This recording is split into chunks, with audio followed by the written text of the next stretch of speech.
Hi everyone, I'm CK Jensen, and today I'm going to be doing a reading of my poetry from my anthology collection, Anthropocene Anxiety.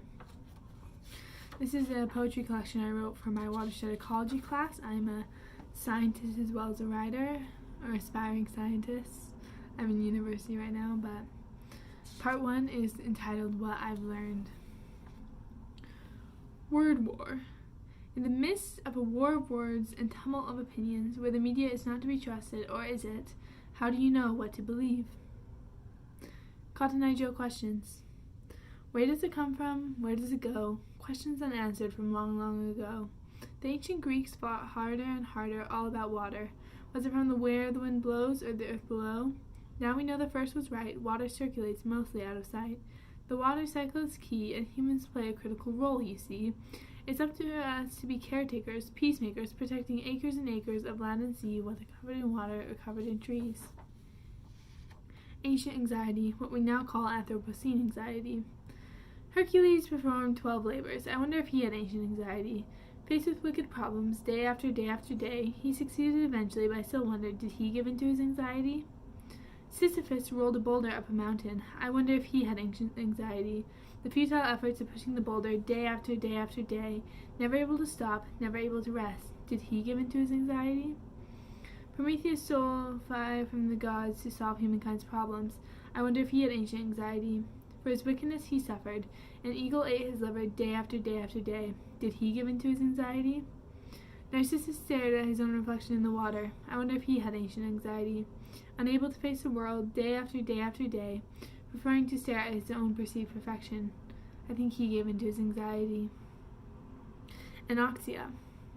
Today I learned generational trauma affects everything we do. When water loses oxygen, it takes longer than the oxygen was gone for life to return. Like honey or quicksand. Wicked problems, sticky like honey, we are caught like flies. Are all these problems quicksand, not honey? The more we struggle, the deeper we sink. How do we solve them, these wicked problems? We must be quick-witted, we must dare to be committed. To solve these wicked problems, we must not be wicked ourselves. Did you know with vinegar you actually catch more flies?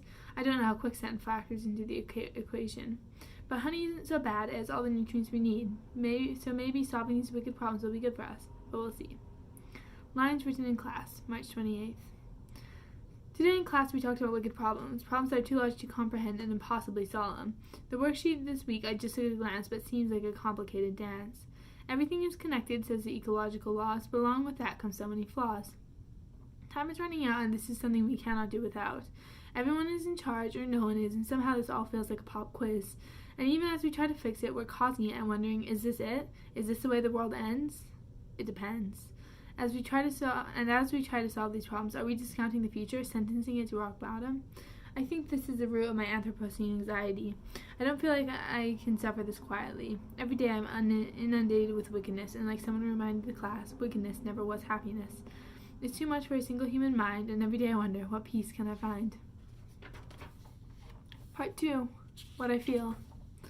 Anthropocene alliteration, alphabetized. Aching. Affliction. Agitation, agony, alarm, anger, angst, anxiety, apprehension. Aching Anthropocene anxiety. Times are turning, tides are rising, water is warming. From my pocket, the phone chimes. Another war today. This goes on. I don't know what to do. What is generational trauma? Generational trauma is not often thought of as a way to explain Anthropocene anxiety, but isn't it just so perfect? It's not my fault that the world is falling apart. Oh, the fear of falling apart. But the fault of many before me. And now it's my responsibility since they moved on. Isn't that exactly what generational trauma is? Passing down traumatic impact and emotional fallout? And now I'm not only afraid of myself falling apart, but of the world falling apart too. Will I make it to my old age? Generational trauma and moving forward. Generational trauma. They always talk about how generational trauma is passed on, how it's perpetuated. I watched a movie about it. And the only thing that healed was moving forward. But how can we move forward when a mountain of pollution blocks our path?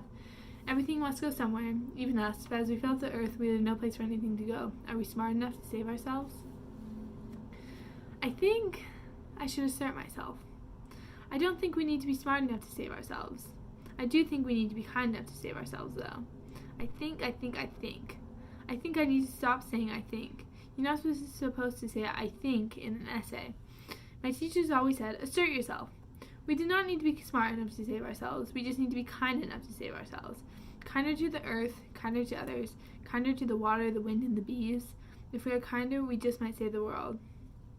The frog. I don't believe in killing. Not even a fly, not even a spider, which I hate.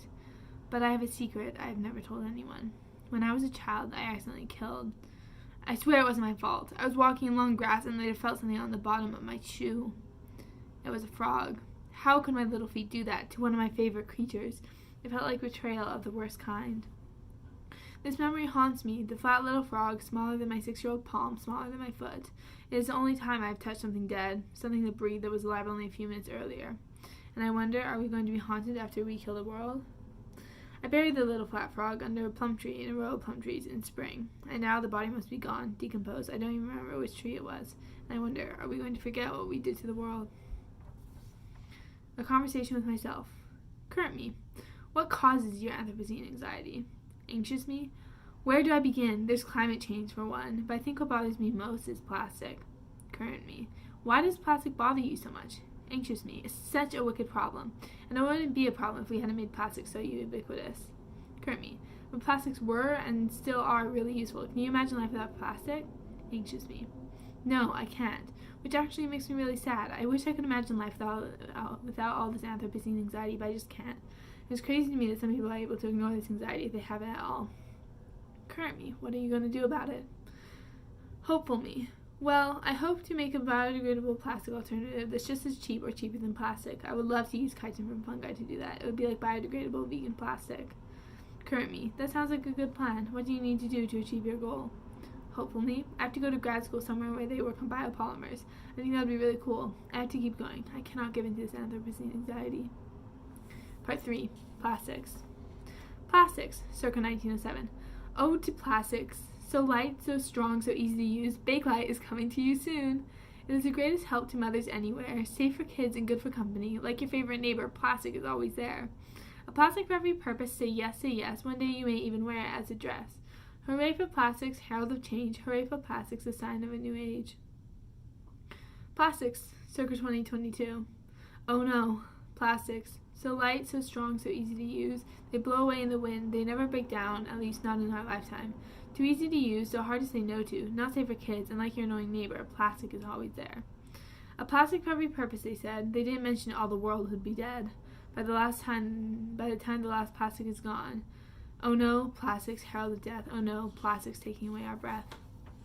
Plastics, abstract number 1. Have you ever seen a sculpture made from recycled plastic? They're abstract, usually. I think of the sculptures at the Monterey Bay Aquarium and all of sea life suffering from our plastic pollution, and I don't know what to do with all this abstract Anthropocene anxiety. Plastics, abstract number 2. In this review, we evaluate the proposed solutions to the wicked problem of plastic pollution. Wicked problems are characterized by 4 things. First, time is running out to solve the problem. Second, there is no central authority attempting to solve the problem. Third, those solving the problem are also causing it. Finally, policies enacted discount the future irrationally. Some proposed solutions to this wicked problem are able to address some aspects of the problem, but not all. For example, plastic-eating microbes can digest minute amounts of plastic, but not all of it. Biopolymers, if able to become ubiquitous, are a feasible replacement for hydrocarbons, but fail to address the existing mass of plastic pollution. Some combination of current solutions are required, as well as further problem solving.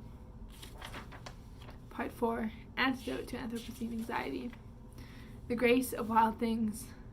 When I find myself in desperate need of, shall I say the word? Peace. I go out to experience the grace of wild things, as Wendell Berry said. I remember being 6, camping with my family, my first memory of wild things.